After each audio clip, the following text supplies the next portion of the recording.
আমার প্রশ্ন মাননীয় মন্ত্রীর কাছে, আমার ঠাকুরগাঁ 3 পীরগঞ্জ রানীশঙ্কর নির্বাচনী এলাকায়, রানীশঙ্কর একটি উপজেলা মানুষ অবহেলিত এলাকা, এখানে এমন 2টি ইউনিয়ন আছে যে ইউনিয়ন পরিষদের রাস্তাগুলো পাকা হয়নি মানুষ স্পিকার।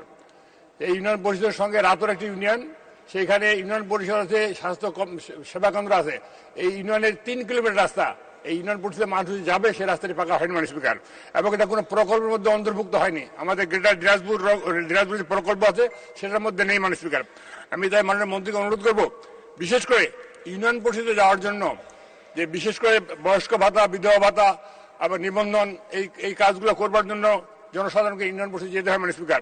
সেই জন্য আমি মাননীয় মন্ত্রীকে অনুরোধ করব যে বিশেষ প্রকল্পের মাধ্যমে আমার ইউনিয়ন পরিষদের যে রাস্তাগুলো নেই সেই রাস্তাগুলো করবার জন্য কোনো পদক্ষেপ গ্রহণ করবেন কিনা আপনার মাধ্যমে মাননীয় মন্ত্রীকে জিজ্ঞাসা করতে চাই। মানুষের ধন্যবাদ।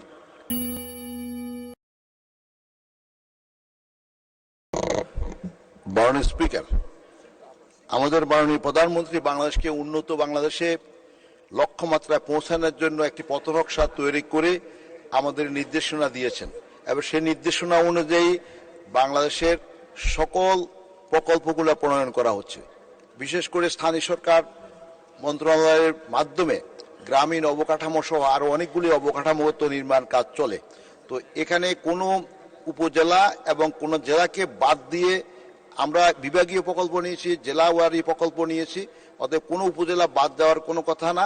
আমাদের মাননীয় সংসদ সদস্যের কোনো সুনির্দিষ্ট রাস্তা, হ্যাঁ আমি এর আগে আমার বক্তব্যে বলেছিলাম, সব রাস্তাগুলি ইতিমধ্যে পাকা করা সম্ভব হয়নি, সবগুলো হয়তো প্রকল্পে অন্তর্ভুক্ত হয়নি। আমরা অগ্রাধিকার ভিত্তিতে প্রকল্পে অন্তর্ভুক্ত করছি পর্যায়ক্রমিকভাবে বাস্তবায়নের জন্য। তো এখন এরকম যদি কোনো গুরুত্বপূর্ণ রাস্তা থাকে সেটা প্রকল্পে অন্তর্ভুক্ত হয় নাই, এই কথাটা যদি উনি সুনির্দিষ্টভাবে লিখিতভাবে দেন, আমরা যে কোনো প্রকল্প অন্তর্ভুক্ত করে তাকে বাস্তবায়নের ব্যবস্থা করবো ইনশাআল্লাহ। ধন্যবাদ মাননীয় স্পিকার।